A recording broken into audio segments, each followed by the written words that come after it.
Greetings and welcome to the United States Transhumanist Party Virtual Enlightenment Salon. My name is Gennady Stolyarov II, and I am the chairman of the U.S. Transhumanist Party. Here we hold conversations with some of the world's leading thinkers in longevity, science, technology, philosophy, and politics.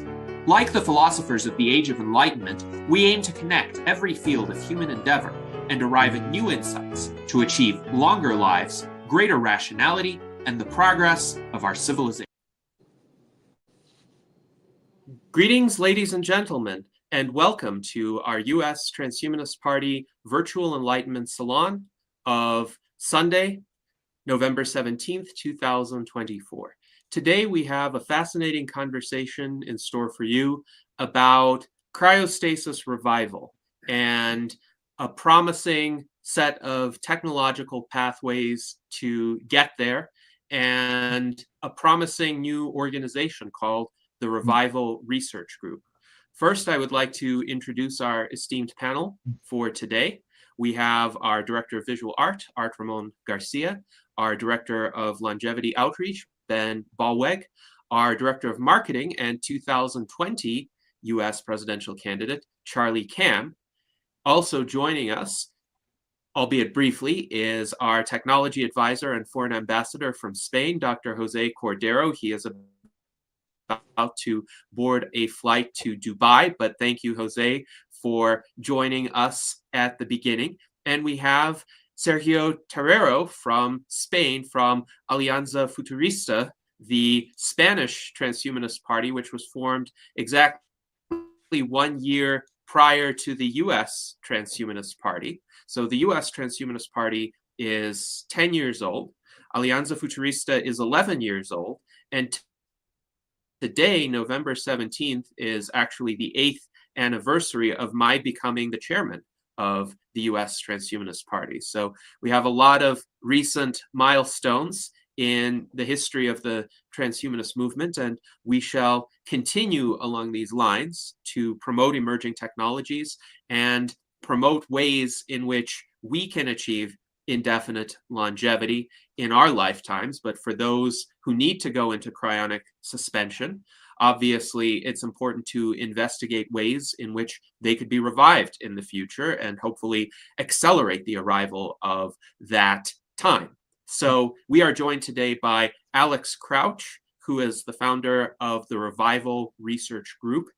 The Revival Research Group is a nonprofit organization whose mission is to accelerate the development of technologies necessary for the successful revival of cryonics patients.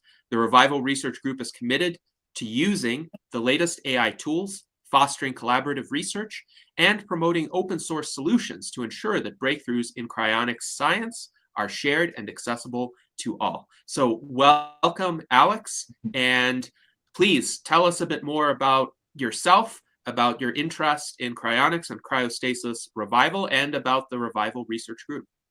Well, thank you very much for having me here. First of all, I have a personal reason for being involved. My mom and dad both passed away over the last 2.5 years or so, and I decided that, you know, I've been a member of Cryonics Institute for about 15 years, and I decided when I had power of attorney, I decided to use that to send my mother and then my father to Cryonics Institute. So they're there now, and I've always been fascinated by computers, artificial intelligence, things like that. Not very knowledgeable about it, but I like to practice using it a lot. I do a lot of AI, just practicing using it and finding out what it can do and how to make it better, you know. And I thought maybe we could use the AI to go ahead and just plot a course to revival itself, no matter how ambitious it might be. We're not going to look at it like there's anything impossible. We're just going to pretend like eventually we're going to end up being able to do anything we want pretty much anyway, as long as physics doesn't prevent it. So that's what I wanted to do. I wanted to use the existing language models to do what they do best, which is to predict things, predict ideas, and so and to merge them and fuse them. So the language models are especially talented at creating bridges between conceptual ideas that humans would find very difficult to do. So I thought, okay, let's build that bridge to see where we are along the path to revival. And it turns out we're actually proceeding at a pretty good pace already.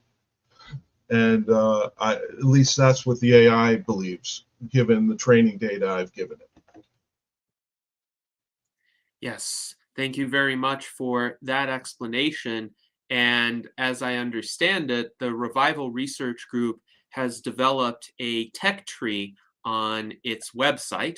I can share what the tech tree looks like here. And also, it is possible for our viewers to access the tech tree by going to the website of the Revival Research Group.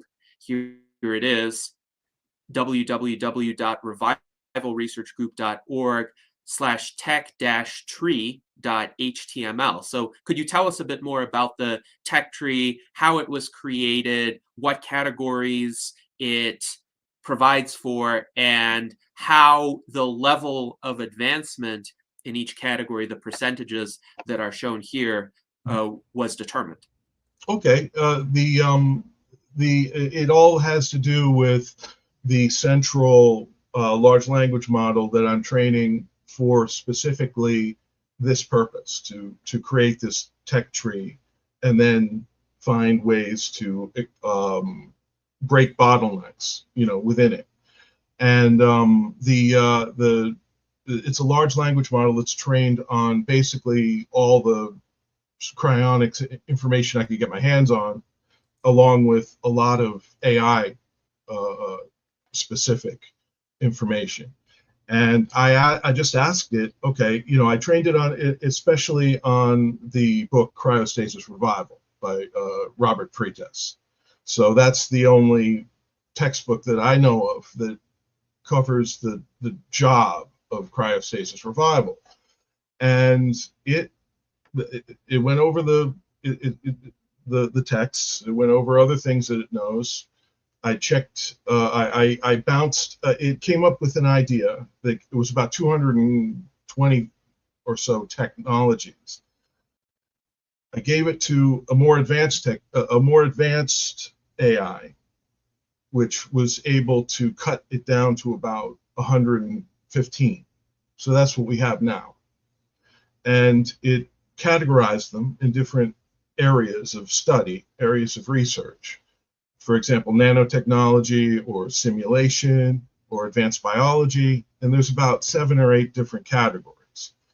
And the percentage-wise, as far as the progress bar or wheel is concerned, that was just that came from me asking the AI to give me its best guess. So this is all the best guess.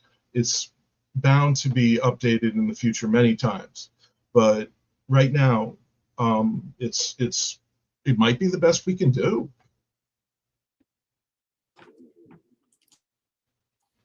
Interesting. So I see a wide range of percentages here that show some partial advancement. For instance, here, synthetic biology, the AI suggests we are 5% of the way there. Molecular dynamics simulation, it suggests that we're 25% of the way there. But there's one category that stands out here, and that's basic biomaterials.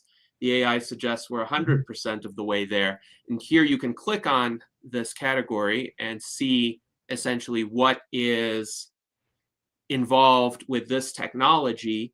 And let's see what the AI says for biomaterials.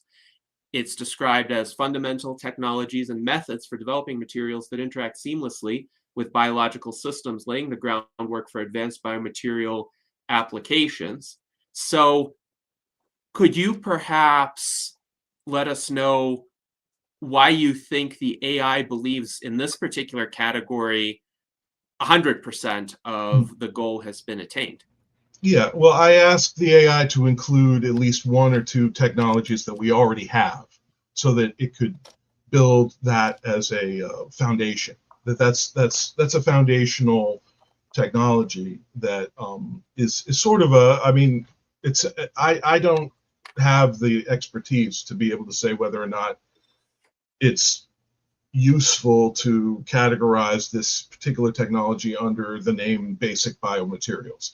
But that's what the language model felt like doing after it was trained on all this cryonics and biology and nanotechnology information that I sort of force fed it, you know. And I'm sort of at a point where I know my limitations as far as my technical knowledge.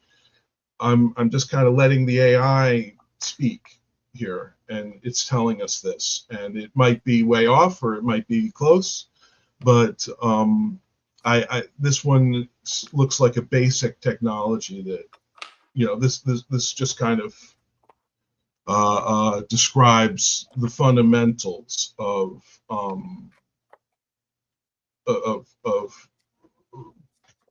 building biological structures, I guess you'd say. Yes, thank you for that explanation. And let's also look at a technology that hasn't been fully developed yet. So let's go here, organoid on a chip.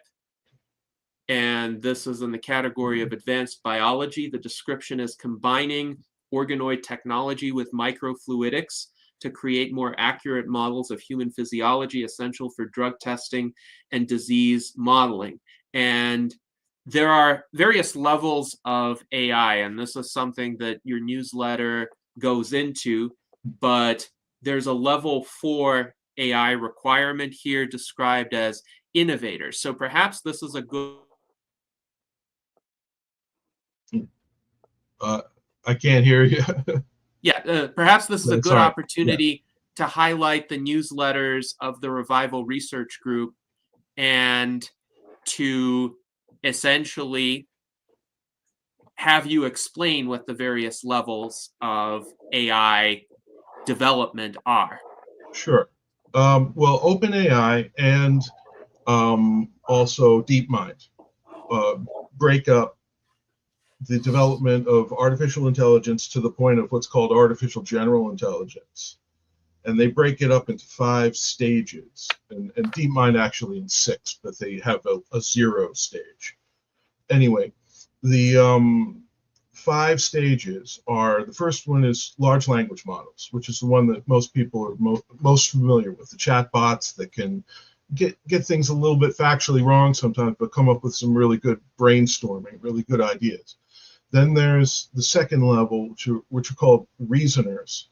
And OpenAI just came up with one that does a pretty good job of that. So there's like a proof of concept of level 2 that's available, and it's called the O1. It's the GPT O1 preview or the O1 mini. And then level 3 are called agents, which means that they have agency in that they can use computers. They're an AI that can use a computer like a human. They can open up applications, save files, communicate with people, and function like a person using a computer. And that will be level 3. They have there's something called Claude Sonnet 3.5 new, I think it's called, and it's these names, they're not coming out with the best names, you know, most easy to remember names for these things. So but they have a proof of concept for level 3, and now they're saying even this week, like as recently as yesterday, I was hearing the level 4 proof of concept may be out already. So they're going so fast with the prototypes, the proof of concept. Now we have to wait for the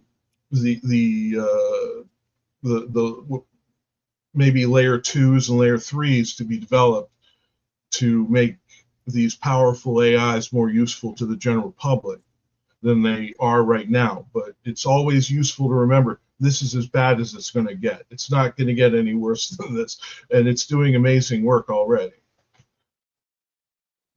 Yes, thank you for that explanation, Alex. And let's return to the tech tree. Oh, and sorry. Level 5 are going to be organizations of innovators. So the level 4 is going to be the innovator that can come up with brand new solutions to problems we haven't had before, and invent new things that we didn't have before. And then level 5 will be organizations made of those AIs working together. It's going to be pretty incredible, I think. So. And these AI systems are definitely advancing quite rapidly. I wanted to point out also there's a search function for I don't know if it works. Well, does it work? So let's give it a try. So it doesn't seem to work yet. You know what? There's a few things that I would like to update on this. Maybe next week I'll be able to have that working.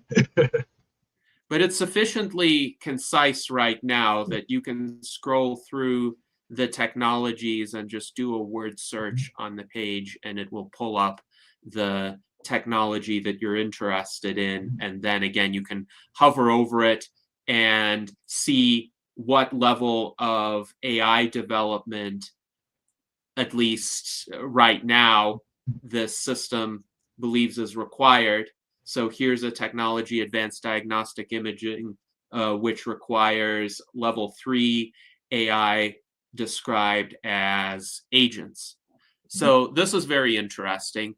I would like also, Alex, for you to tell the audience a bit more about the newsletters that the Revival Research Group puts out. So here's volume 1 of the newsletter series, and here's volume 2, so they can be downloaded via these links that Alex provided. What is in those newsletters, and what do you expect to include there in the future?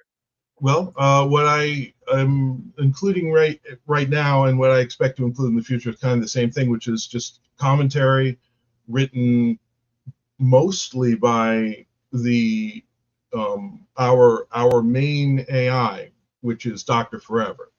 And Dr. Forever is the name I gave to our large language model to help communicate and help instruct and educate about, how cryonics can benefit from AI right now, and what we can expect to benefit from in the very near future.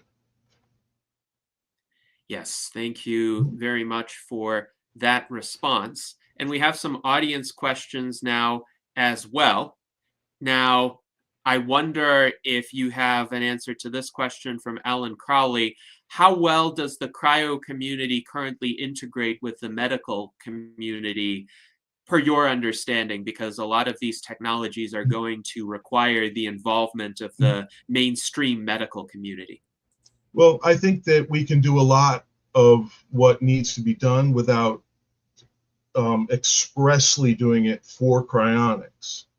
But I wanted to make sure that we were steering everything towards revival, so that it's a very few people that are ever going to be revived, I think. I don't think there's going to be thousands and thousands of people that will be revived. I think it's probably only going to be a few hundred at the end of the day. I mean, I think we're closer to the end than the beginning of this whole journey. And I think to the rest of the world, maybe to the medical community, cryonics might at best seem to be an interesting but fringe experiment that isn't really worth dwelling on too much. Whereas curing cancer, on the other hand, they're gonna,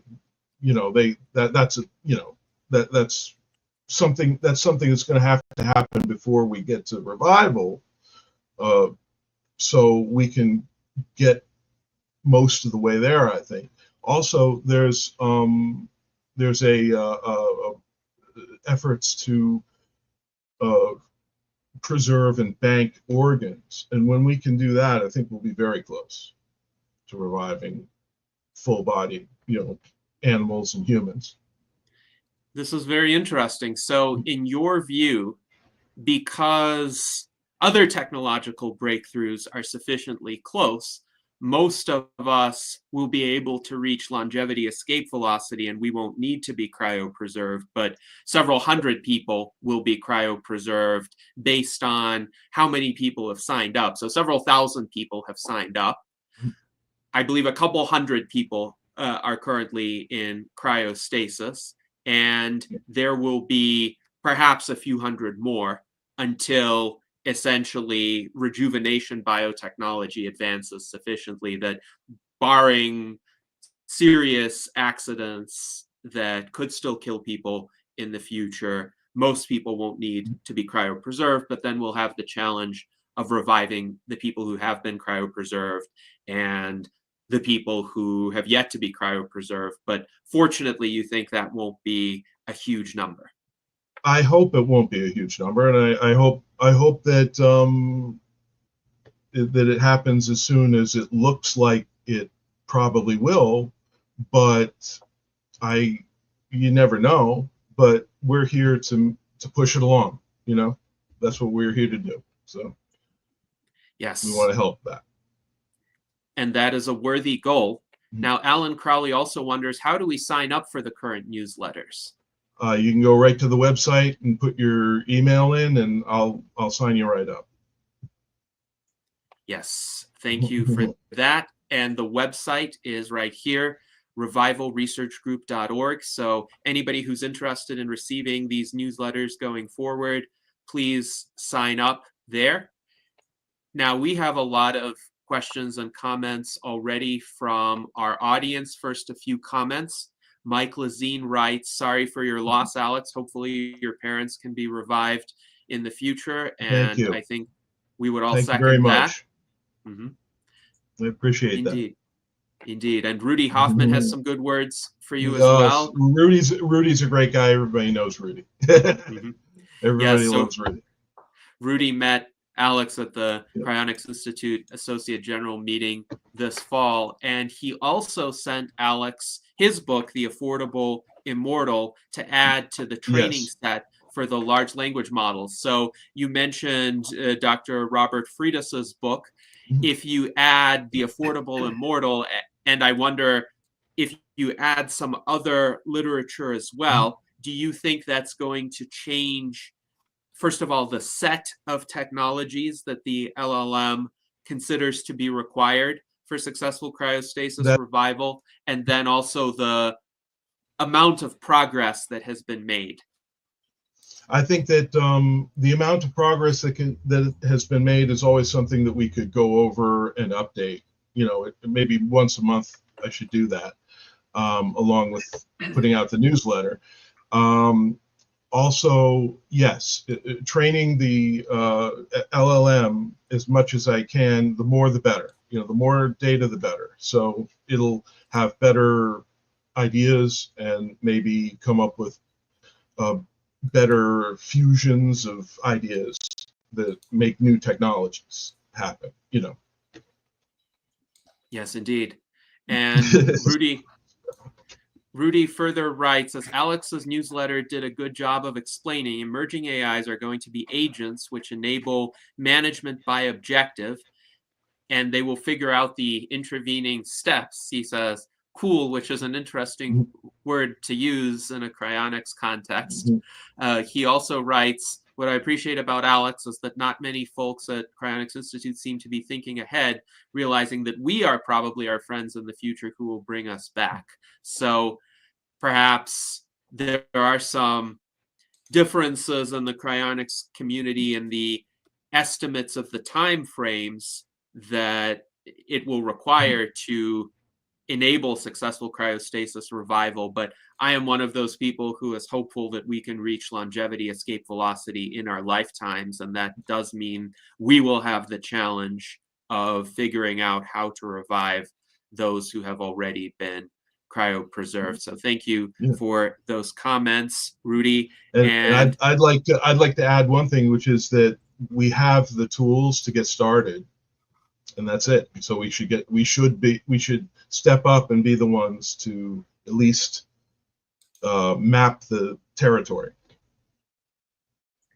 Yes, absolutely, absolutely. So now I would like to turn it over to the panel to see if our panelists have any questions or comments. And in the meantime, our audience continues to be very active in the chat, so keep those questions and observations coming, and we will address as many of them as possible. Let's go to Art Ramon. Hey, Alex, sorry for your loss. Thank you. My parents are in their 80s now. I don't think they would be interested in cryopreservation. What sort of interest did your parents have? None. Well, I had to make a decision. I had to make a choice. They told me there's nothing more we can do for your mom, and I had power of attorney, so that was the choice I made. And I figure we'll argue about it later. If it works, if some horrible thing happens and it doesn't work, well, at least I tried. Okay, that's the way I look at it. Thinking, yeah. So you didn't get their consent whatsoever. I got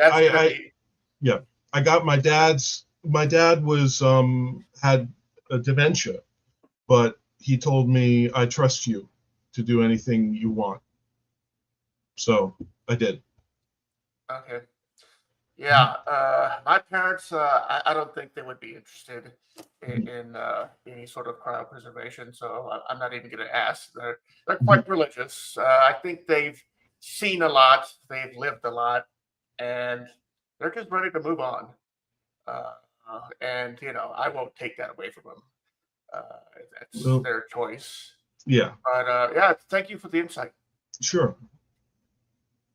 Yes, indeed. Thank you, Art Ramon. And I also want to highlight this set of comments by Rudy. He writes, it seems to me that AI or AGI will need to get input from the current technical experts like the folks at Suspended Animation and International Cryopreservation Experts. These guys deal with logistic issues which currently bedevil cryonics. So I'm wondering, Alex, if you've thought about taking any of the research from these cryonics specific organizations.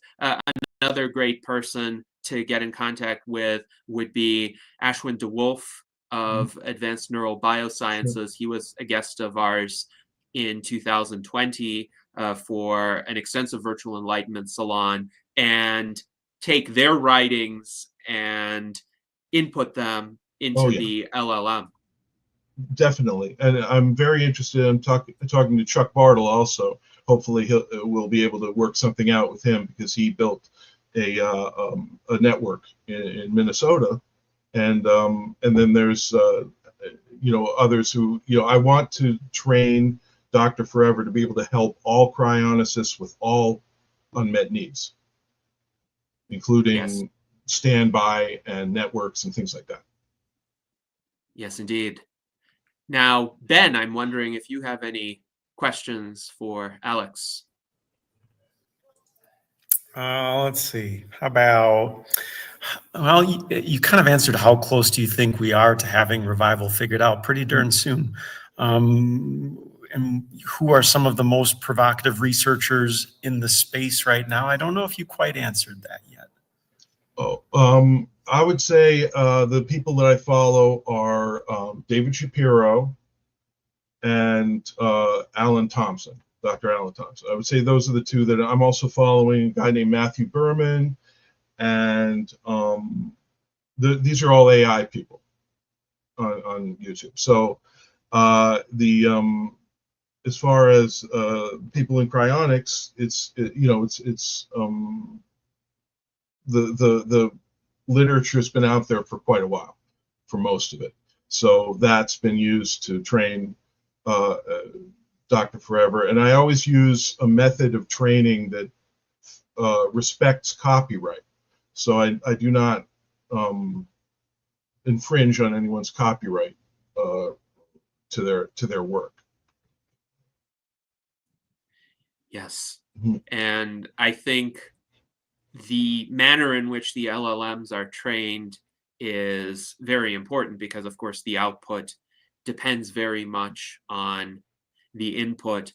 But the more writings by experts, people who are on the cutting edge of researching these technologies, you can include, the more accurate the results of the LLMs will be. As you mentioned, the level 1 AIs essentially are best in assisting with the integration of the information that's currently out there. They can't quite formulate original insights, but they can essentially enable us to process this information to a much greater extent, much more efficiently than we would have been able to on our own, since nobody has the time to read the entirety of that literature unless they're already a specialist in the field. But how do the rest of us get access? So that's important to keep in mind. And hopefully the subsequent levels of AI will be made available in the not too distant future. When do you think Revival Research Group would have access to, say, a level 2 AI? Oh, well, we already do if you count O1. We all do. You know, we all could use O1 if you have a an account with OpenAI, you can use GPT O1, either preview or mini. And but the level 2 is useful for certain things, but I really think that the large language model is more useful now than a prototype of level 2 is. I think that if you train it enough, it becomes a very very insightful partner coming up with ideas for things. So and that's really where we're at. When level 2 becomes better, then it will be more helpful for research itself to actually do the research and actually advance the technologies, the progress bar and the technology. And then when level 3 comes out, obviously it'll be able to do a lot more work. Level 4 will be able to invent more things, and by the time we get to level 5, we won't have to invent anything ever again. Very interesting. I do think the future is going to be one of human AI collaboration. Even with super intelligent AI, there will be some insights that humans will be uniquely capable of providing just because our brains are structured differently from the AIs. And sometimes it takes a bit of thinking, a bit of discernment to figure out exactly what our human specific advantages are. Sometimes they may actually be counterintuitive, so they may not be what we expected them to be. But I think even with the most powerful AIs, with artificial superintelligences, we humans will still have a role and a way to contribute alongside these AIs. But definitely the rate of progress would be accelerated tremendously. So we have a comment from Sergio Terrero. And Sergio, you may want to elaborate on this if you wish. He writes, I do think that once revival works, even if we've achieved robust rejuvenation, many, many people will sign up for cryopreservation just in case they have accidents. So do you foresee essentially a market in cryopreservation services that people will see as a backup option, even if they're able to rejuvenate their bodies indefinitely? Are you asking me or? Oh yeah, okay, yeah, oh yes. I think that cryonics is not going to be over necessarily. I'm just saying that as far as there's, I really think there probably will only be several hundred cryonics patients even in existence when we get to that point. But yeah, I do think that even if it works, we're going to want that backup. And I agree with Max Moore when he says, make cryonics your plan A.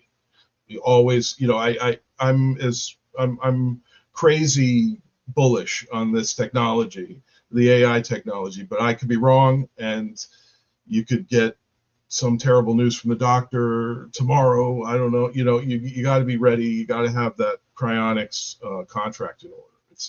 There's no substitute for that. Alex, this is really interesting. I'm really enjoying what you're doing, and Thank I'm you. wondering, how can people help you, or how can we help you? Is there any call to action?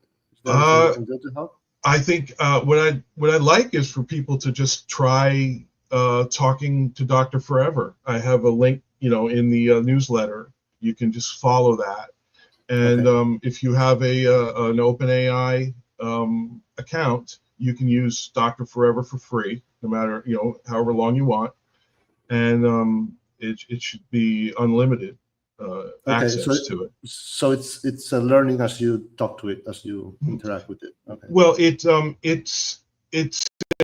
chatbot that's been trained on cryonics and on cryostasis revival and artificial intelligence, and you can just sit down and interview it the same way you're interviewing me, and you'll probably get a lot more data, a lot more information than I'm able to give you. So, but would you say is it learning while you're talking to it? Is your conversation? It could. If you had if somebody has a really great conversation with it, they could send me a link to that conversation, and I could use that conversation as training data, and he'd be able to remember it.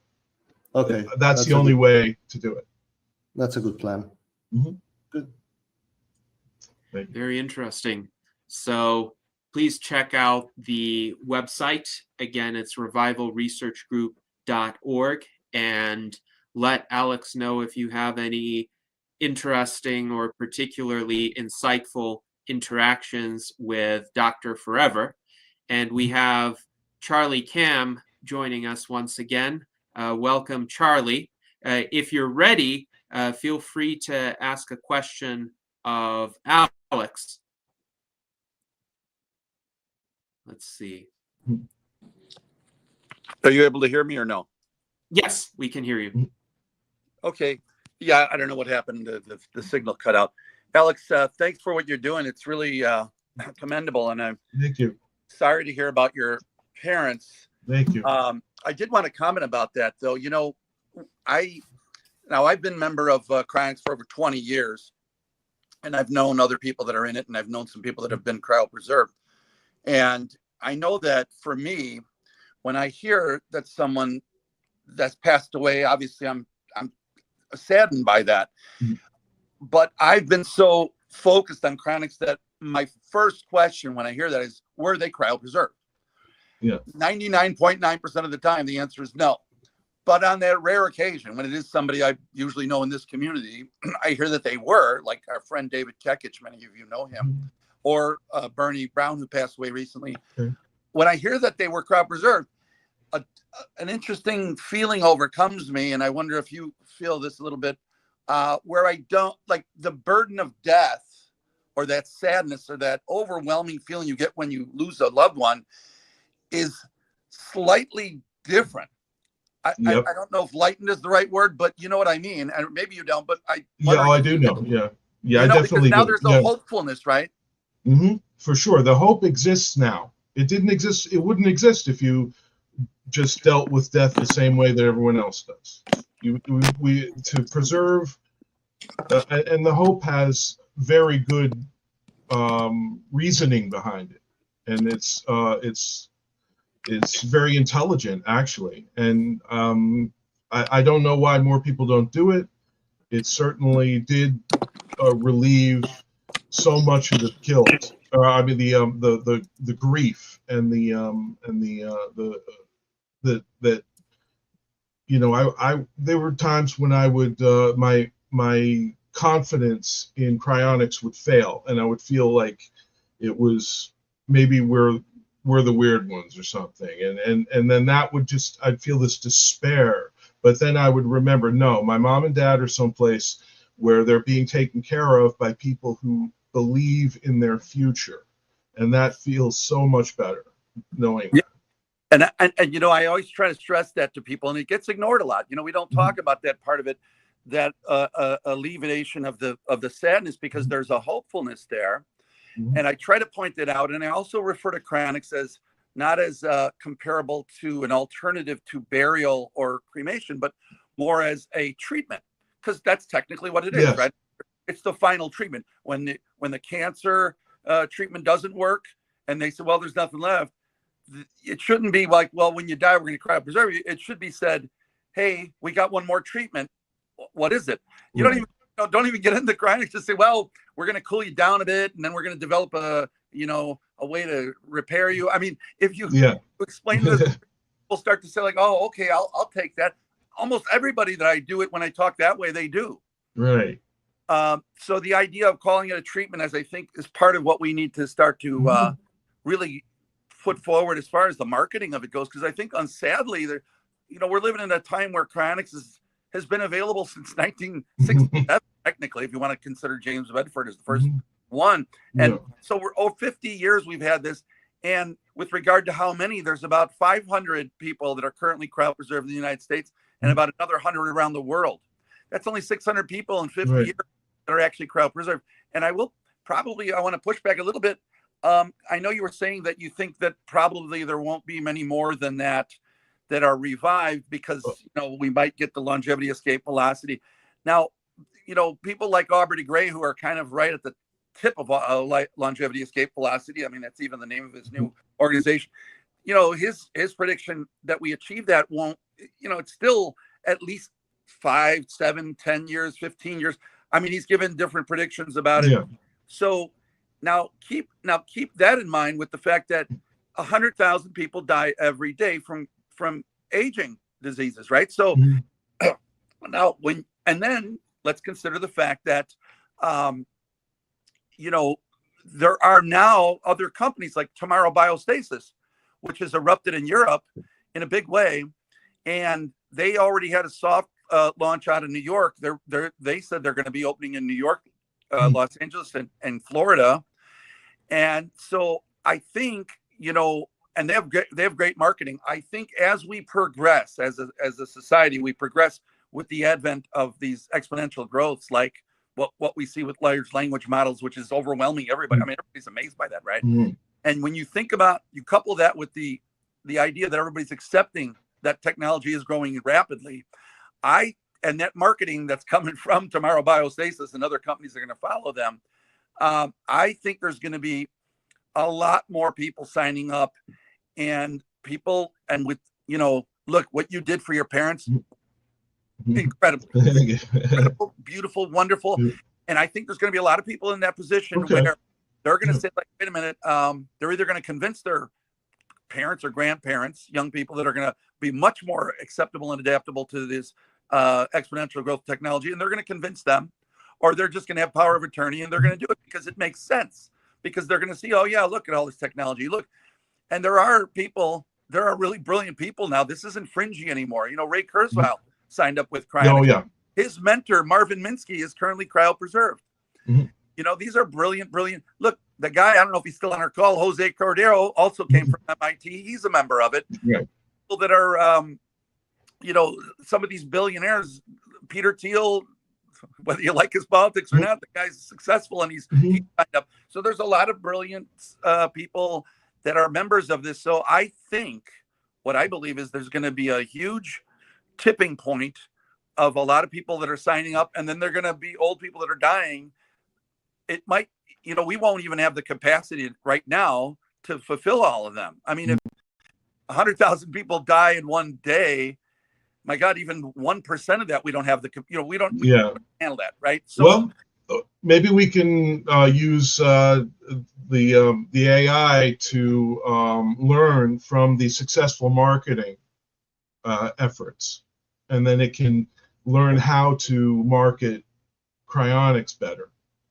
Oh, I think definitely, you're absolutely right about that. I think the bottleneck of this is going to be where do we store everybody? I mean, we don't have that facility.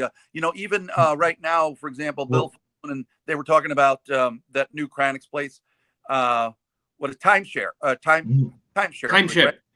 Timeship. I'm sorry. Yeah, thank you. So timeship in Texas that they're talking about, where it could probably hold about 10,000 people.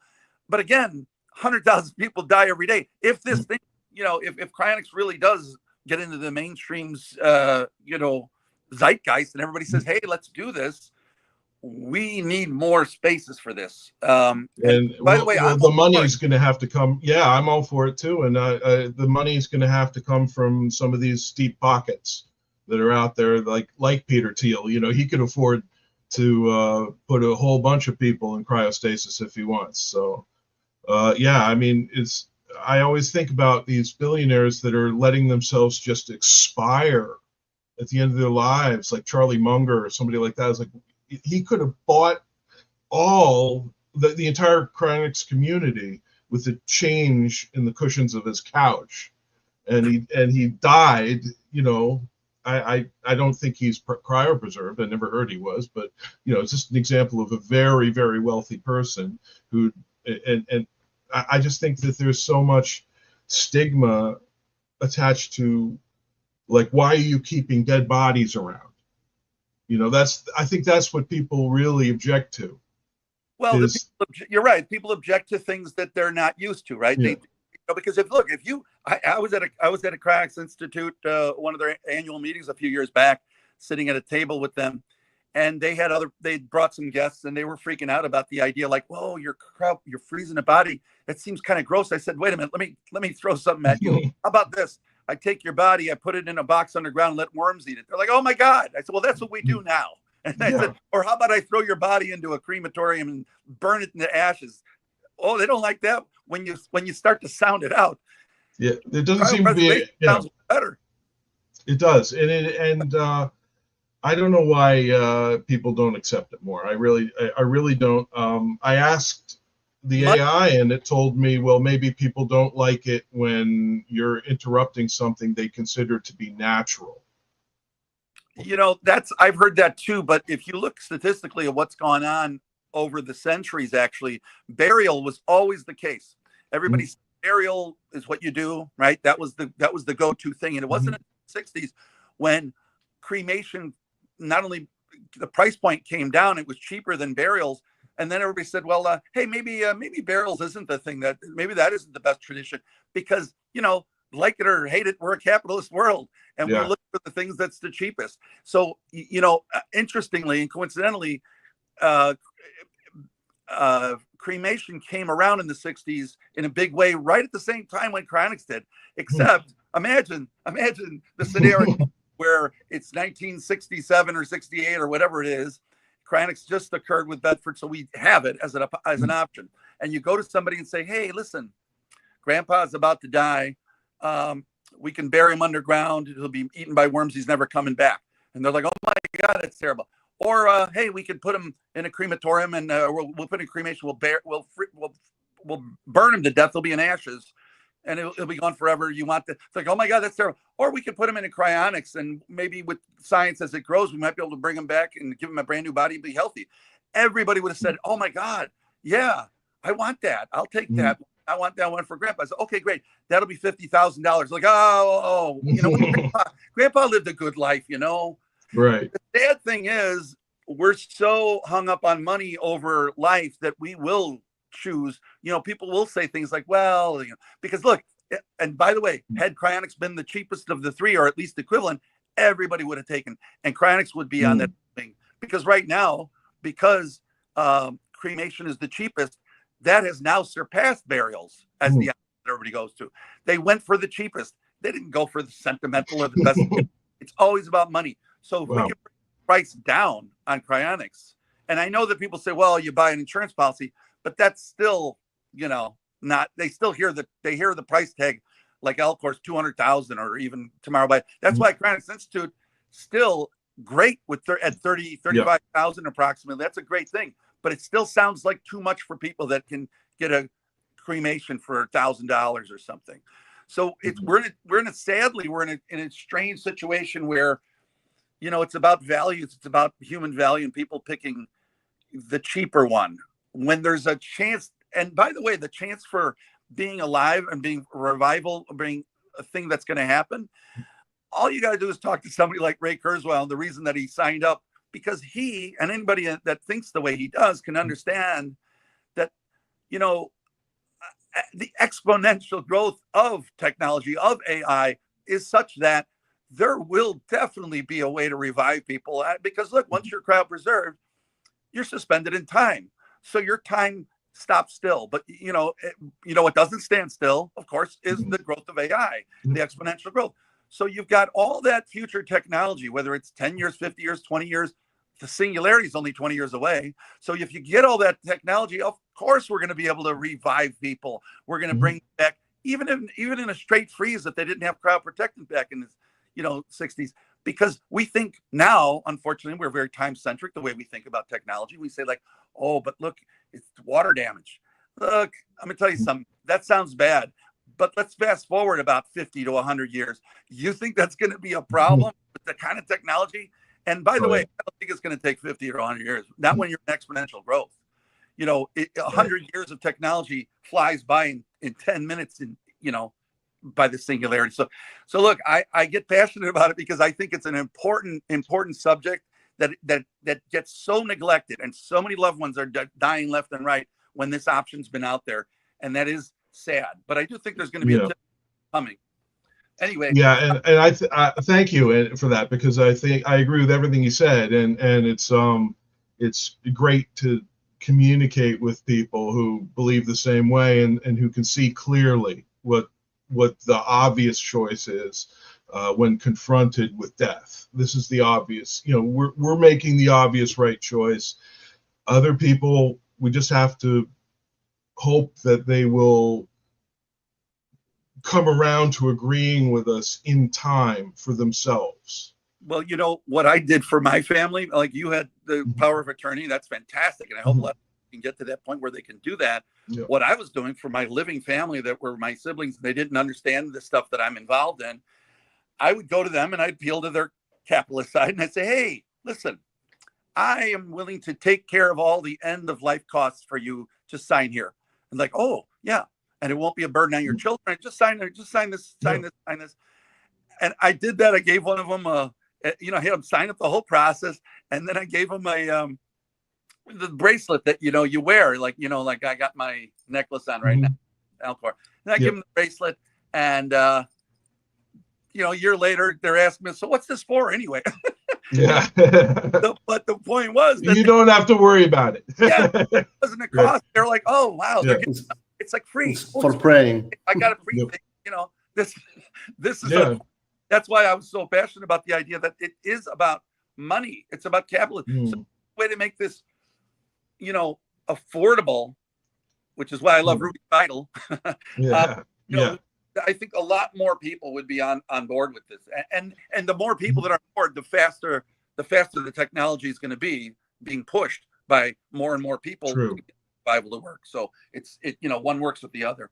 Yeah. Well, what I'll do is I'll study some of the more successful marketing campaigns, and then talk to Dr. Forever about it and see what he thinks, and maybe we can come up with some kind of new strategy, that will help. It might work. That's great. Thank you. Mm-hmm. Yes, indeed. And this was an excellent conversation. Mike Lazine writes, Charlie is right on point. We need to get the costs way down for cryonics because the cost is forcing out many people who are poor or on a fixed income. So these people, according to Mike, are very price sensitive. So if they have to make a decision for their loved one and they don't have the ability to pay a few tens of thousands of dollars more, they're going to go with the cheaper option, like cremation or even burial, if they really want to give their loved one something that they consider to be, let's say, honoring their loved one. And they might not even mind spending a bit more money, but they don't have the tens of thousands of dollars needed even for, say, a Cryonics Institute cryopreservation, which I agree is very affordable in objective terms because of how much work currently goes into essentially getting somebody cryopreserved. So Cryonics Institute, in terms of being a low-cost option, is very reasonable for what you're getting, but still not everybody can afford that level of service. Rudy points out many, but not everyone can do cryo. Millions of people, however, have spent 10 times these amounts on operations like heart transplants, so one could easily spend 6 figures on a heart transplant or any advanced medical procedure that is life-saving. I do think there's an element there of how proximate the results are. People know that heart transplants can save lives, at least for a time, so they can see those results. Whereas with cryostasis revival, clearly that's going to happen decades in the future, at least a decade or more in the future. And for many people, because that is so removed from their everyday experience, I think they're a lot more cost conscious than they would be if the procedure manifested immediate results. That's actually why I'm hopeful about the success of rejuvenation biotechnology and its adoption, because if a 60-year-old can go for these treatments and look like, say, a 45-year-old or a 40-year-old at first, that's going to be very noticeable, and it's going to happen very quickly. So people are going to be inspired by this, and they're going to wonder, well, what else is possible? How can we advance this technology? So there has been a very interesting discussion happening in the chat. And first of all, I wanted to point out a comment by Sergei Gubkin, who mentions that a lot of people may be resistant to cryonics because of the appeal to nature fallacy, that just because death is a, quote, natural process, they don't want to interfere with it, even though what is natural is not necessarily what is good. As a common saying goes, nature wants you dead by 50. And if you think about it, most people will have some sort of significant medical emergency in their 50s or even before their 50s that would have killed them in the wild without the medical wonders, really, that we have access to. Though they are quite insufficient, they have made it possible for most people to survive these kinds of crises and live into their 70s, 80s, 90s. But there's also a discussion in the chat about essentially how to fund these technologies and whether we should appeal to the general public or to a few wealthy donors or supporters who might be sympathetic. So Davi Padilla Mesquita writes that, in his opinion, what we need is to convince a very few rich patrons to finance the advanced outside of mainstream researches that we need to not die. More than a few of these guys don't want to die, and indeed there have been some quite prominent individuals who have expressed a significant desire to support longevity research, from the founders of Google, Larry Page and Sergey Brin, to Mark Zuckerberg, to Jeff Bezos, to Larry Ellison of Oracle. They've all given money to longevity initiatives at certain points in time. Brian Johnson is another prominent example. They've all been kind of doing their own thing, funding their own companies or their own projects. Peter Thiel has on occasion contributed to philanthropic efforts like the SENS Research Foundation back when Aubrey de Grey was involved with it.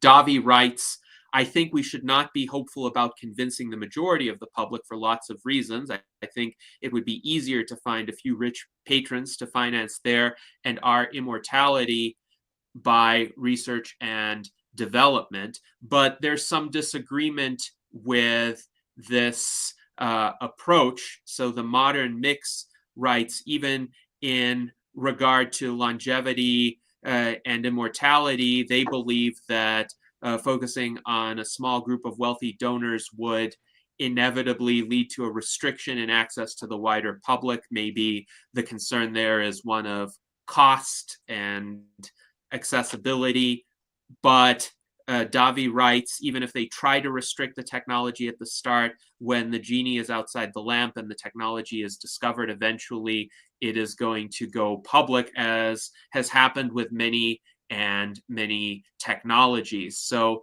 there is this debate, and the modern mix focuses on access and making sure that everyone can live. And there have also been comments by Mike Lazine about how important it is to make sure people with low incomes, people on a fixed income, can afford cryonics. Davi makes the point that technologies and other knowledge can and will go public through leaks, through the internet, or simply through market forces. Rich people will make more money by selling the tech than by hoarding it. And they are researching with aging, longevity, and anti-death for many decades. People are still dying. So he thinks we're all essentially in the same metaphorical boat here. The wealthy people who care about themselves will share the technology with everybody else. So what do you think about this conversation, Alex, in terms of whom do we appeal to get these technologies funded? Is it more of a pragmatic question of whoever will support it, or is there, you think, one particular source that we should prioritize? I think that if you know people who have a lot of money to invest, definitely go where the money is. Hopefully they'll help us out. They can help a lot more. You can help a lot more people out that way, with going for the wealthier donors, because it's the same reason I think, like car companies, when they first start out, they got to make luxury cars first, because they get the profits from luxury cars go into developing an economy car that will make money for them. And maybe we can have a strategy that's sort of the same way.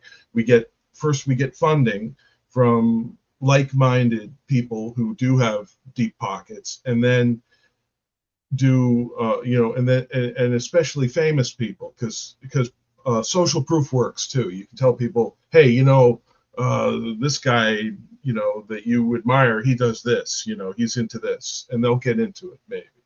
So it's I think leverage social proof and go for the money, and also just reach out to friends who get you. Like if you have friends who understand, even if they haven't made the commitment themselves yet for cryopreservation in their own case, if there's anybody in your life who kind of gets you or understands what you're talking about when you talk about this stuff, that's kind of rare. So those people, you want to keep them engaged in the conversation as well. Yes, indeed. So I would tend to agree that any sort of source that could help with funding this research is worthwhile to pursue. It doesn't have to be only wealthy individuals, and it could be done through a collaborative approach.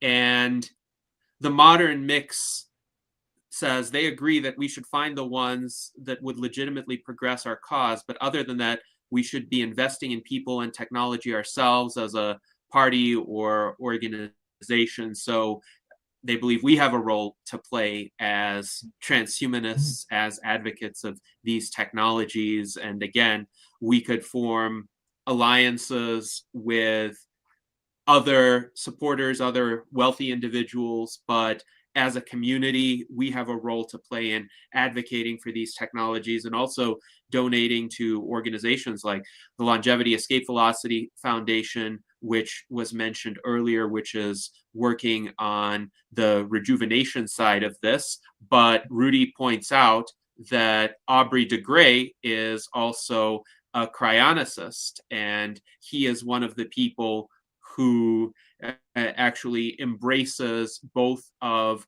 these approaches. He recognizes that cryonics is an important backstop, in effect, and it should be pursued simultaneously with efforts at rejuvenation.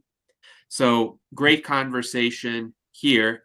And there was also a comment by Sergio who writes, Elon should have set up 100th of what purchasing X cost him toward research in cryonics, and a little more than that in life extension. Sadly, he is not yet a life extensionist. And yes, we did talk in prior salons about the issues with some of the comments that Elon has made over the years on this. Davi writes, Elon is a guy we should try to contact and convince. With his money and power, we can advance a lot. So one question that we have been thinking about is how can we shift Elon's perspective on these issues? All I can say at present is stay tuned.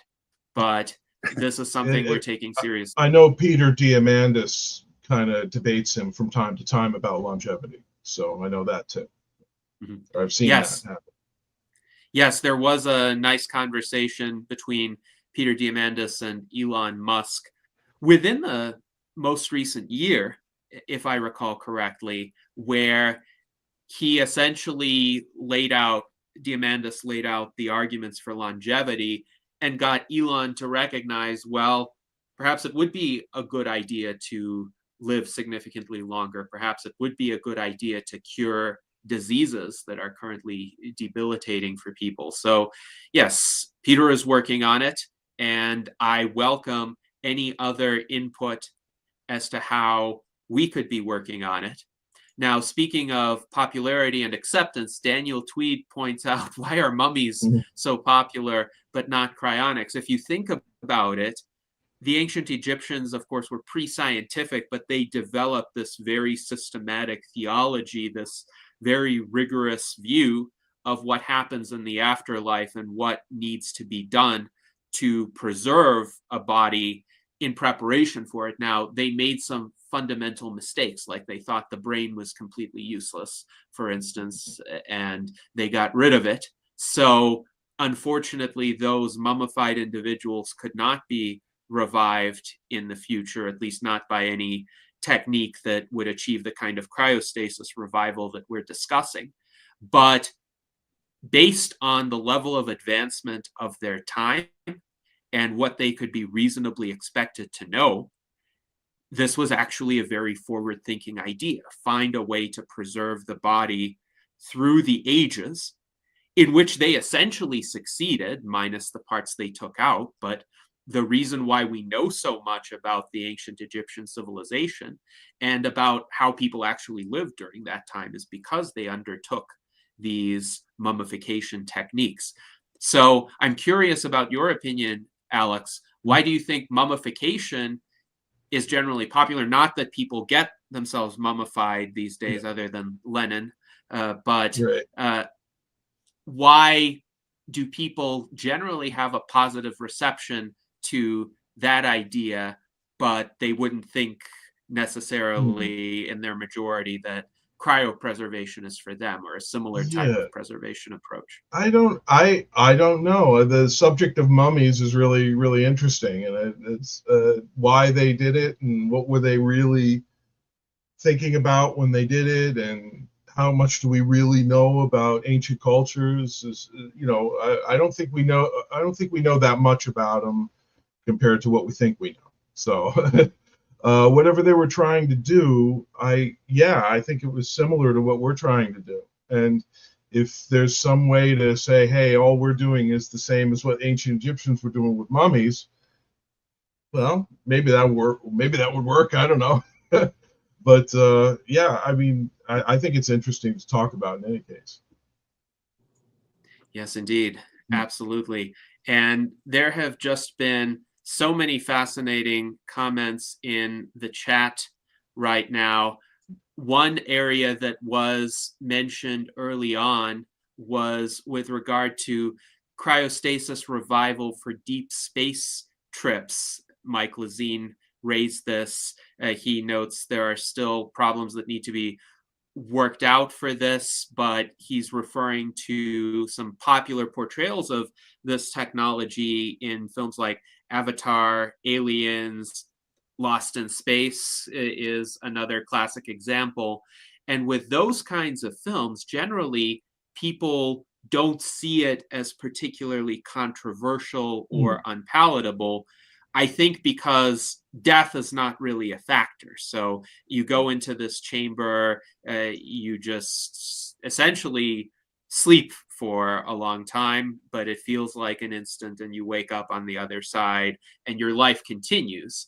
But to some extent, that might actually be a bit more challenging to achieve than the kind of cryostasis revival where current cryopreservation techniques, of course, do significant damage, and we need to figure out a way to undo the damage. We need to figure out a way to undo the harms of the disease or aging-related condition that killed the person in the first place. But right now, if somebody goes into cryopreservation, there's no expectation that that will be a pristine cryopreservation. Whereas with something like this, of course, you would want that person to remain completely intact.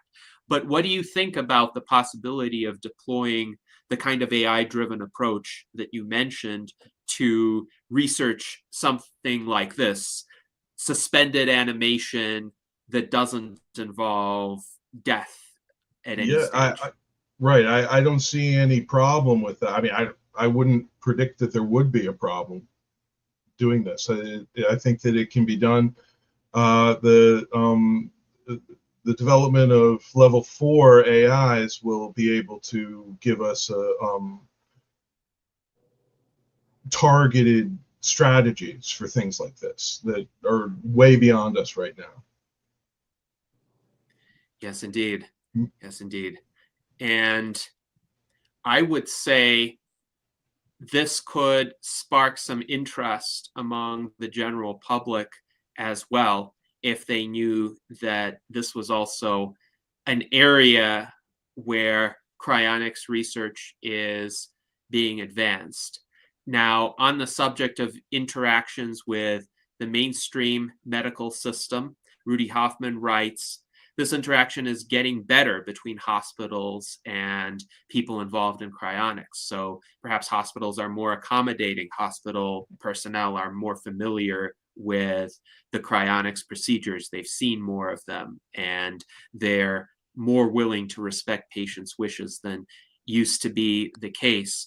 I listened to some podcasts about what the situation was like, say, when Saul Kent's mother, Dora Kent, was cryopreserved, and cryonics was very little known. And the few people, including Saul Kent, who undertook this procedure were actually criminally investigated because there was such little familiarity with what they were doing, and the assumptions that were made were not generous to them at all. But now, hopefully, there's a lot more understanding of what cryonics is and that it's not anything nefarious. Rudy also points out this is why we need to promote organ preservation to be mainstream, because organ preservation is a step toward successful whole body cryopreservation. If you can get an organ vitrified and then essentially returned to its pre-vitrification state, implanted in an animal, and the animal functions normally, then that could convince a lot of people.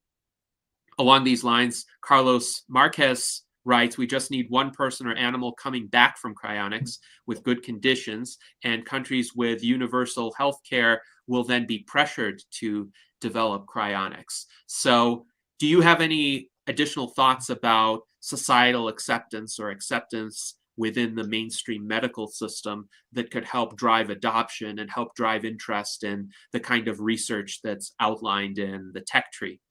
Yeah, I think that the interest in saving trillions of dollars on care for elderly people through Medicare, Medicaid, and things like that, to save all that money because you're reversing the causes of their medical conditions, that would right there be a huge incentive. If we're talking about financial incentives to get cryonics adopted, I think that it's easier to talk.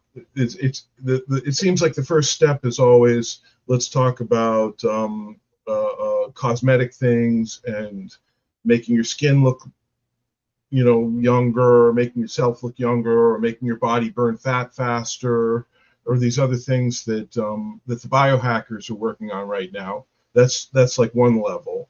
And then you got another level that says, okay, let's talk about CRISPR and genetic, and epigenetic, the corrections required to reverse conditions that we normally think are permanent. And then when we start really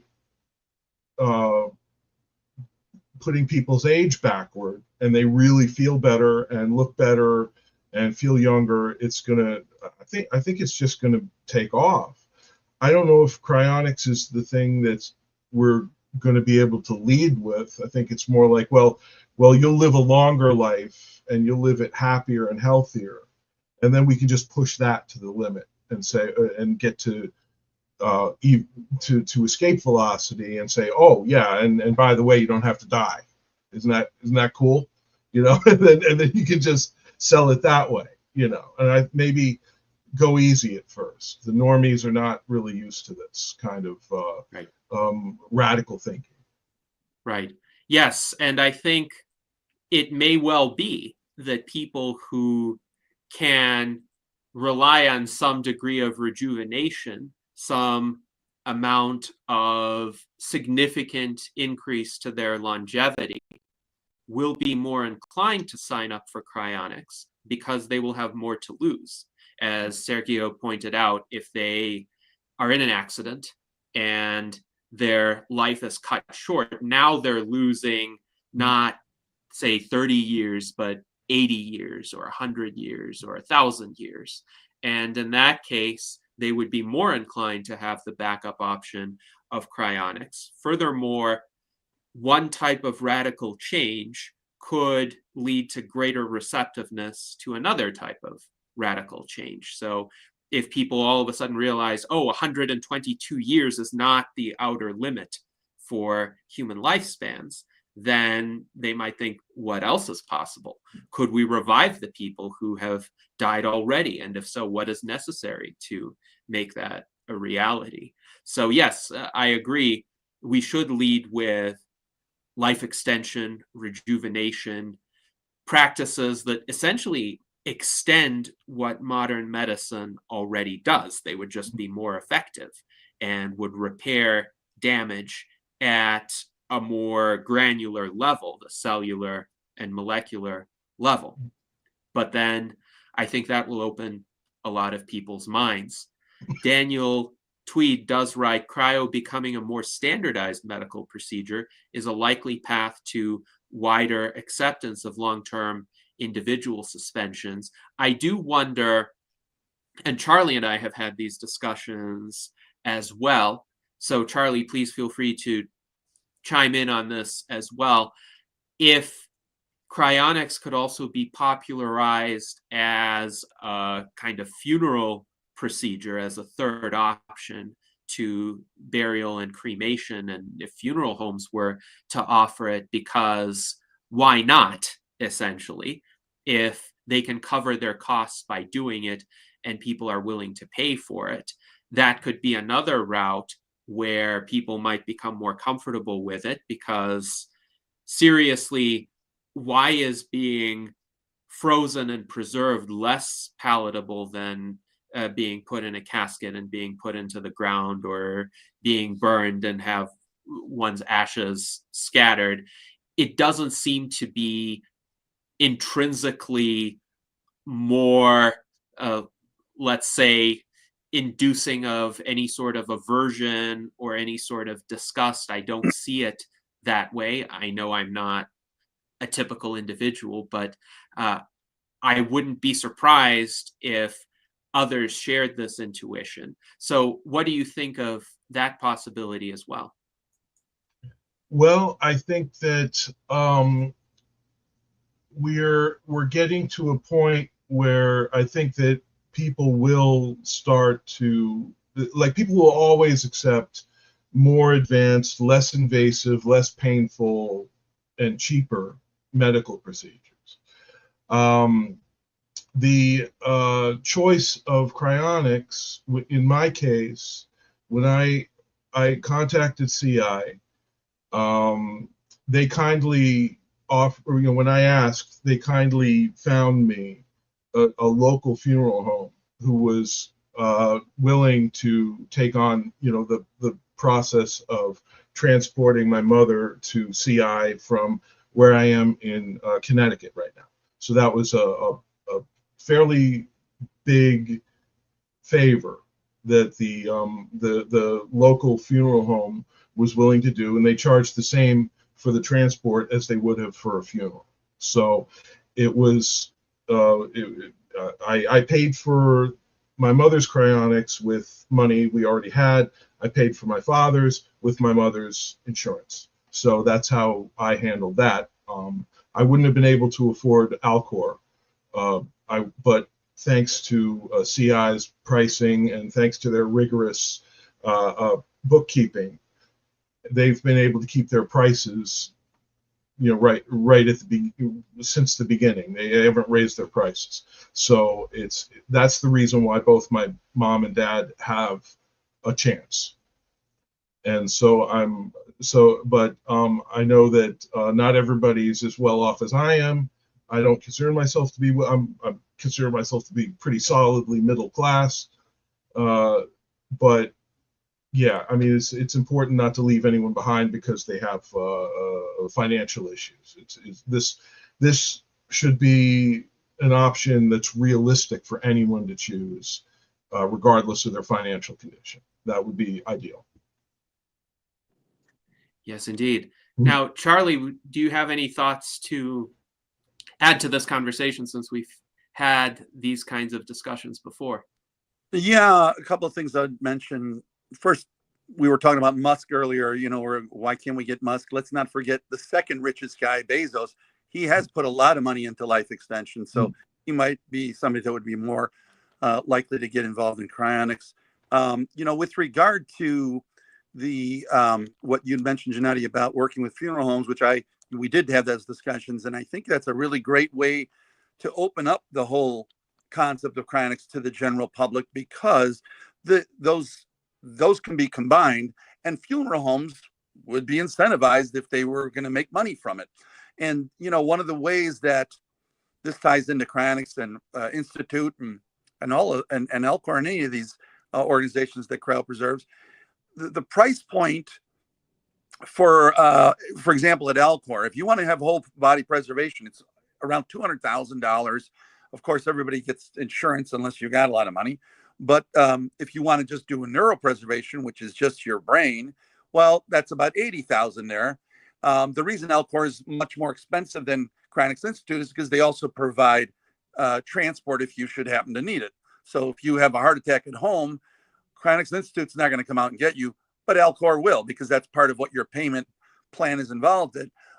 But I still love the fact that, Cryonics Institute is an option at a much lower cost. However, here we are talking about the goriness or the grossness of cryonics being, compared to something like burials or cremation.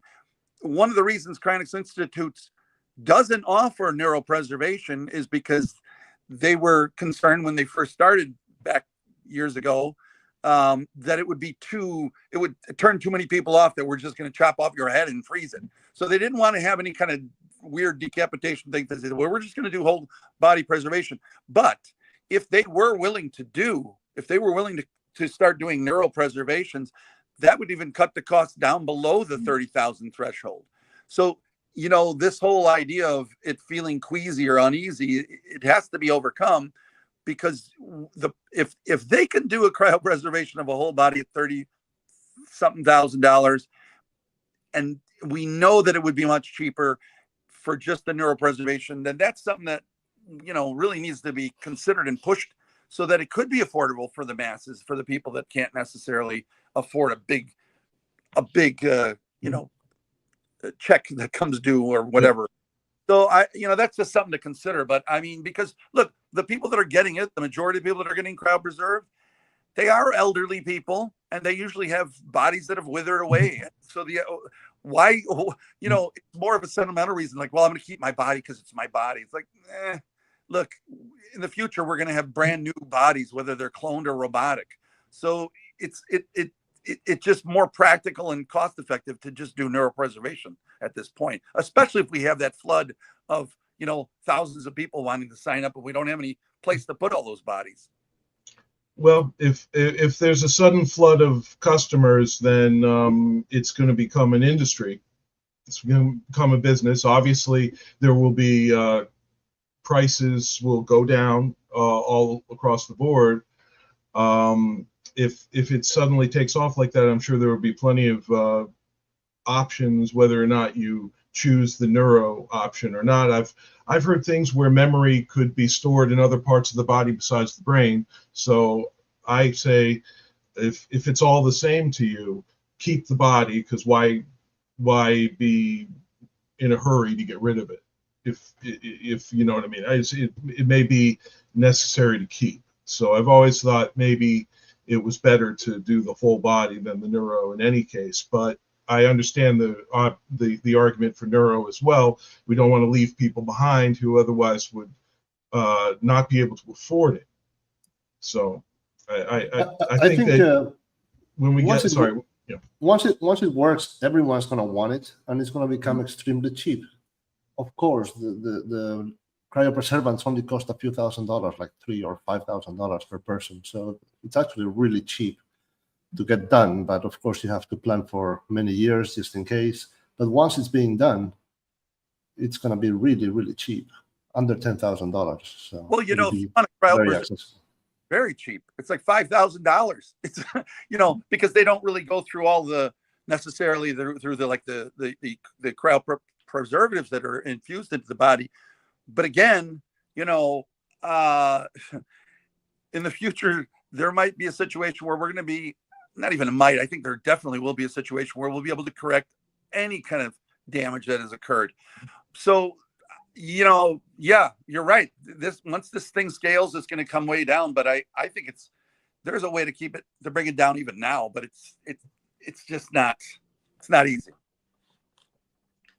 Yes, I do think some scaling would need to happen to enable cryopreservation to become more affordable, because there are a lot of fixed costs. So if you have people who are on standby or people who are trained to do these cryopreservation procedures, you still have to invest a lot of time and money into educating them, giving them the equipment, maintaining their readiness, whether they do one procedure or they do 50 procedures within short succession. So there are economies of scale that can happen.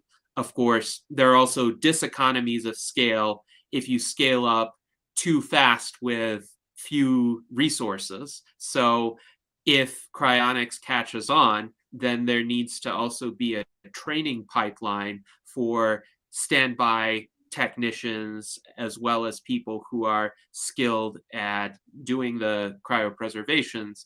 And that's going to be an interesting set of challenges as well. But of course, Alex, you said you think the technologies of rejuvenation will advance sufficiently that in the near to intermediate term, we would have to be worried about a few hundred people and how to successfully get them revived. Now, in terms of whole body versus neuropreservation, I think a lot of people who have watched many of our salons on cryonics know that I am in favor of whole body cryopreservation. And I spoke about this to a greater extent at the Cryonics Summit, the Global Cryonics Summit in Miami this July. I think there is a question about whether the brain contains the entirety of one's identity or one's I-ness, given how we perceive the world. We perceive the world through our sensory organs, and we have a peripheral nervous system that extends to all of our limbs, to our skin. and we sense the world through that, I don't know what it's like to sense the world as a disembodied brain. So even if it's still possible to have a continuity of the self, what I call the I-ness, one's distinctive vantage point upon the world with a brain-only preservation, I think the chances are greater that the experience would be comparable if you have a whole body cryopreservation. So that is what I've opted for. I understand the cost argument for neuropreservation. I also understand the PR implications. And it's interesting because Ashwin de Wolf talked about that. For whatever reason, people are fine with whole body cryopreservation, at least from a kind of intuitive or immediate reaction. And they're somewhat fine with brain-only cryopreservation because, say, Einstein's brain was preserved for purposes of scientific research, and most people don't really have a problem with that. They're not fine with preservation of the head, including the brain. And that's more of kind of a cultural aesthetic reaction than it is a logical reaction. But it is nonetheless a perception that we would have to contend with. Mike Lazine writes that he agrees with me, your brain is needed to keep your I-ness, and your body is needed as well to go along with your brain, because your body includes your face and looks, etc. And yes, to some extent, those could be reconstructed. I recognize the counter argument as well, but I think there's a better chance of there being a continuity if that reconstruction is incremental rather than just discarding the old and replacing it with something new. But that is a discussion that I think will continue throughout various salons that we're going to have on the subject of cryonics. I wanted to also ask Ben if you have any other questions, because I know you always come up with thoughtful questions for our guests. I suppose I also wanted to ask how you consider your efforts, how they will help promote the viability of cryonics in general. Well, I was originally just thinking about reaching out to the cryonics community itself to sort of just share latest information about how AIs can be helpful to research and understanding of cryonics and cryostasis revival, but to a limited group.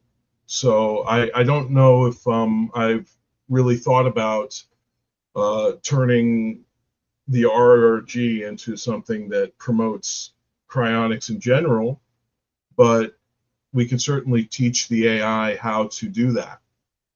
And it's certainly not outside of the realm of possibility to do, in fact, it'd be easy to train our LLM, Dr. Forever, to be able to come up with lots of different outreach campaigns, for whatever you would want. Yes, indeed. Thank you for that answer. And in terms of the future of the Revival Research Group, what do you foresee in terms of its development? So you have the newsletters, you have the e-zine as well, which people should take a look at. There's the welcome issue #1. So my assumption is you're going to be putting out these publications regularly. You're going to be improving the AI, hopefully utilizing increasingly higher levels of the large language models. What else do you foresee the Revival Research Group doing? It could, at the end of the day, become what's called a DAO, or a decentralized autonomous organization. And what that is it's something that exists on a blockchain, where it works like cryptocurrencies work, except that it's something else. It's a network that has at its core, at its center, an advanced version of the AI that we have right now, and to surround it with the agents that it needs to do to be able to help with any research that might come up on the way to revival. So and to have that available for use for anyone who's doing good work and advancing our knowledge of where we, and getting us closer to revival. Anyone who's doing that, that's what I really like to do, is help them out. So it would be an organization. Yes. It would be building that level 5 AI on a blockchain, and it would be a decentralized autonomous organization that just runs itself and finds new ways to help the researchers that are involved currently. And we're talking about problems in the cryonics community. We don't have enough people doing this, we don't have enough people doing that, and it's like, well, soon we're going to have AIs that will do the work of 3 or 4 people each, and we can make quite a few of those. So I think we'll be able to automate a lot of things that were getting in our way before, that we just couldn't get done. Yes, and certainly with automation, we can multiply the productive abilities of each of us, even if we do have a personnel shortage within the transhumanist movement more generally. I can attest to that. And in every area of research, advocacy, community building, we need more people. But using these tools could lighten the load for each of us as individuals and help us to scale, help us to reach some of those additional people as well. So speaking of DAOs, decentralized autonomous organizations, we held a salon recently with our friend Kai Micah Mills, who is the founder of CryoDAO. And CryoDAO was also mentioned in our chat by Boris Robel, and he points out that right now a lot of the funding that happens is through BRLS, which is Bill Falloon's research initiative, and that has funded a lot of the studies that are currently ongoing, including companies like 21st Century Medicine, whose facilities I actually toured this September after RadFest, and it was a fascinating tour. Hopefully we'll have Greg Fahey on as a guest sometime in the future. We did have him as a guest in 2020 to talk about the science of cryopreservation more generally. But Boris also writes CryoDAO is one such approach for funding research, but it's more indirect. So he is an advocate of more direct crowdfunding approaches. Of course, the question is, can we find enough people with resources to support some of these initiatives as a community? And I'll point out that Boris's company Nectome is also working on cryopreservation, and he writes that plans to offer whole body preservation as well. He does say the body is easier to restore even if it is not preserved as compared to the brain. And his greatest concern about the ability to revive people who were preserved with current or past techniques is the problem of the straight freeze, which is likely very damaging at the level of synapses.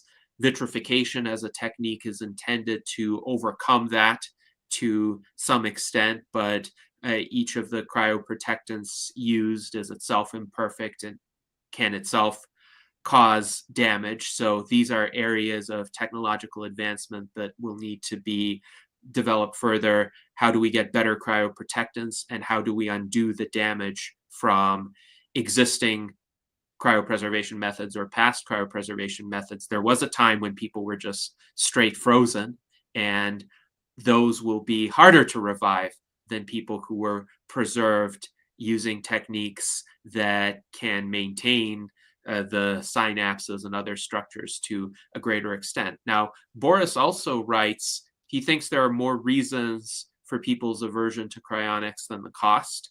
I would be inclined to agree. Rudy had mentioned Oregon Cryonics, or Apex Neuroscience, which is its new name, offers preservation essentially for free. And there is a brain archiving service in Germany too, which is very interesting, but neither seems particularly popular. There could be just a messaging issue, and not in the way that some people think. Maybe it's not even that people are turned off by cryopreservation so much as they're unaware of it. They're not seeing it as a realistic possibility. It's not within their field of awareness. Just as transhumanism more broadly is largely unknown to the general public. It still is, even though some of us have been in this movement for decades. I don't yet see transhumanism being a household word. Certainly, there have been advances in publicity and name recognition and media coverage since 20 years ago. But nonetheless, for most people, normies as they have been characterized, this is still outside of their universe of discourse. So what are your thoughts on this, Alex? Is there a way to get these ideas more recognized in the mainstream, not even in terms of acceptance, but in terms of awareness of their existence? It seems that a lot of people know about science fiction portrayals of, say, suspended animation. Lost in Space, again, comes up as an example, but they're not so much aware of efforts to actually bring this into reality. Well, I think social proof, again, is a powerful lever to use. If somebody famous, popular, some professional athlete or a pop singer or something decided to sign up for cryonics, and they were really into it, and they really were very much into it, or maybe some movie star, and people would say, well, okay, then I'll do it. You know, it's sort of like the market when you wonder why somebody isn't buying some great stock that everybody knows about, and the earnings report was great and everything, all the news is great, but it's just not moving until some billionaire makes a purchase, and then everybody piles in afterwards. So I think social proof is a big thing. I remember listening to Seth MacFarlane, the director and actor, who was talking to Larry King. Larry King was interviewing him, and they talked about cryonics, and they were very respectful about it. And Larry King was saying, yeah, I'm thinking about it. And then Seth MacFarlane was sort of kidding around a little, saying, yeah, let's do that. Let's go. Let's do it. Let's sign up for cryonics together. And it's like, I don't have to die the same time you do I? You know, and he was laughing and joking with him, you know. But it was a friendly conversation about cryonics. And I don't know if it moved the needle or not, but I do think it was refreshing to see. And it was good to see. So if other people are respectful towards cryonics, and they do, or should I say other well-known, you know, cultural icon, if some cultural icon were to say, yeah, I'm doing this, then maybe a lot more people would do it. But I think reach out to the people who listen to you, reach out to the people who have a natural curiosity about it. Maybe we can only help 1 or 2 or 3 other people. That would be great if each one of us could help 1 or 2 other people make the decision to get their cryonics, you know, in order.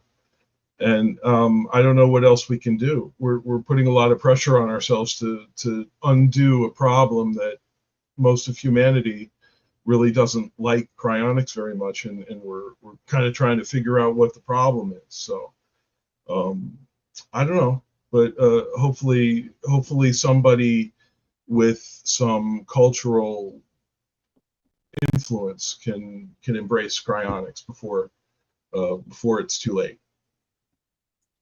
Yes, and there have been over the years people with some significant degree of clout who have favorably covered cryonics. Larry King, whom you mentioned, is one example. I don't think he ultimately got cryopreserved, but he was seriously considering it. Of course, Ted Williams did get cryopreserved. There was a bit of controversy associated with that, but he is a famous figure who was receptive to the idea.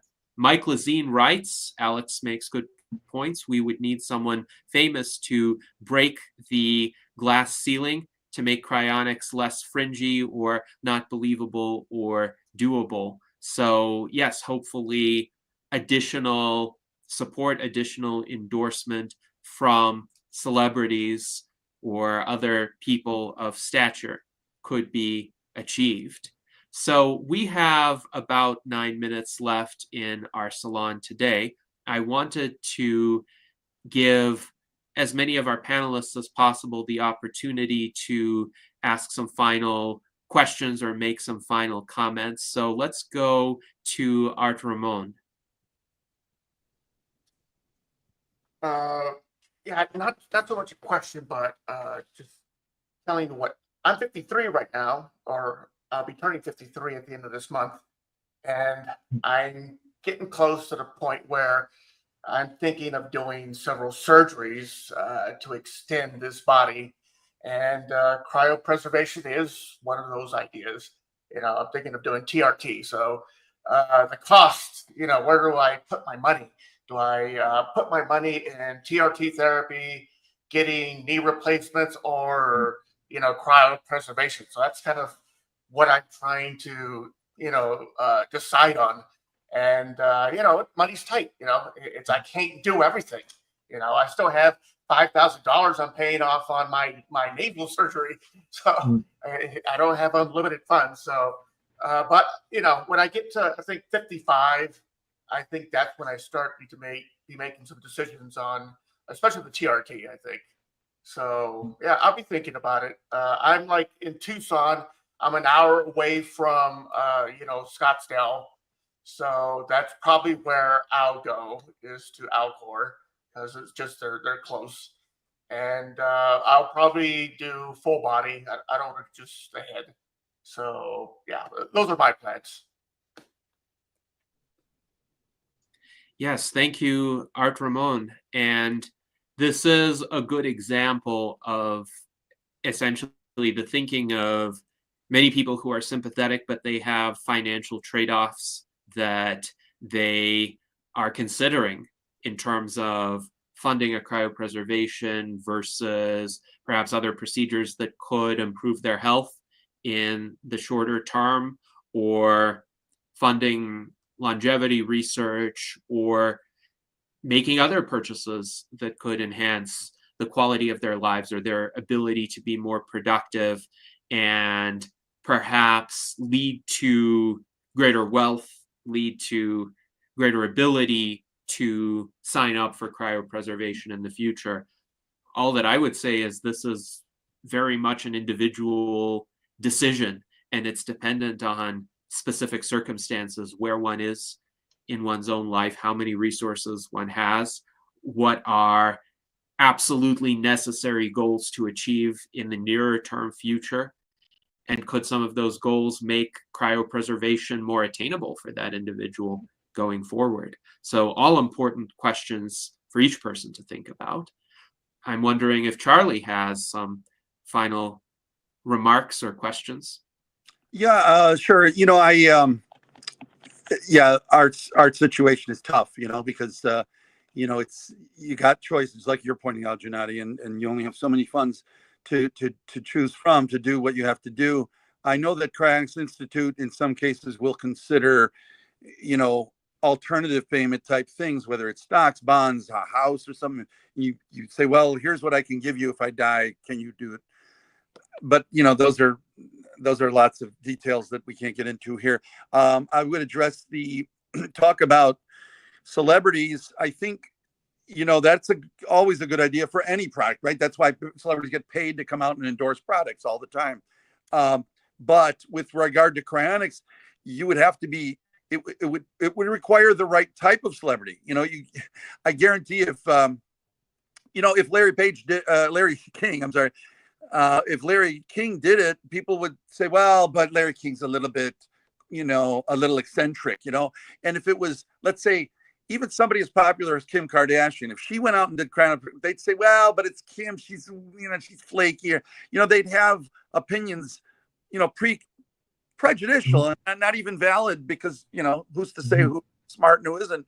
But the images that come with it would be a problem if it's not a good one. So if someone really, I don't know who, you'd have to think about that, somebody that's got a great reputation in Hollywood or has a great following, and then says, this is a brilliant thing, I'm going to do it, then that would bring, I think, that would be more powerful, as far as getting followers and getting an influence.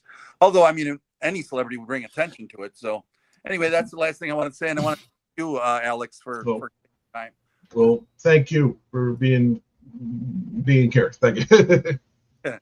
Charlie, do you know if William Shatner ever signed up for cryonics? To my knowledge, I'm not aware of whether he has or hasn't. It would be amazing to me if he hasn't, considering all the exposure he's had to everybody, including my conference, but in everybody. Even in the films, right? Spock was cryopreserved, and Leonard Nimoy didn't get cryopreserved. So, who knows? But sadly, I don't know the answer to that. We should ask him. Yeah. Yes. Yeah, maybe I'll try to get the question over to him and see. I haven't talked to him in a while. So when I spoke with him in late February of 2024, my impression is that he had not signed up for cryopreservation as of that time. Now, he's 93, getting close to 94 now, and he has been in good health for much of his life. He said until his mid-80s, he really didn't need to see the doctor. He had a riding accident when he was 91, and he, I think, broke his arm at that time, and he still has some shoulder problems. So he was at the Biohacker Expo, essentially trying to find some innovative treatments for that. But I had the ability to speak to him with a small group around a table, and I mentioned longevity, escape velocity, and the time frame, the probabilistic time frame put forth by Aubrey de Grey. And he said, essentially, could it be sooner?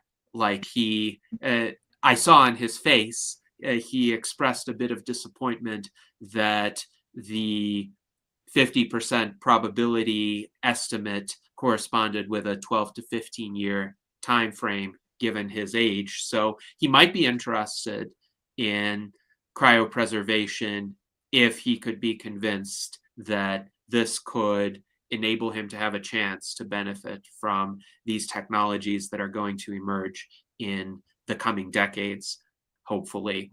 And Mike Lazine writes, unfortunately, Charlie is right on point with us needing the right celebrity to do cryonics, but this can be a problem because people have issues with all celebrities for various reasons. So some people might nitpick at one celebrity or another, but it's a worthwhile conversation to have. So we have about a minute left in our salon today. And Alex, I wanted to give you the opportunity to have the last word. What would you like to share with us as we conclude? Okay, well, I think that the road to revival is now in view. It's not perfectly in view. It's not perfectly focused. Our view isn't perfectly focused yet, but we're getting to a point now where we can start to think of ourselves as the beginning of the end of this long road. And I don't know how long the road is to revival, but it will have a lot to do with the development of technologies, artificial intelligence and other automation technologies, along with the infrastructure required to really put that kind of computation to good use. And we're going to take some time to learn how to use AI and take time to appreciate what it's really going to be able to do to multiply our efforts.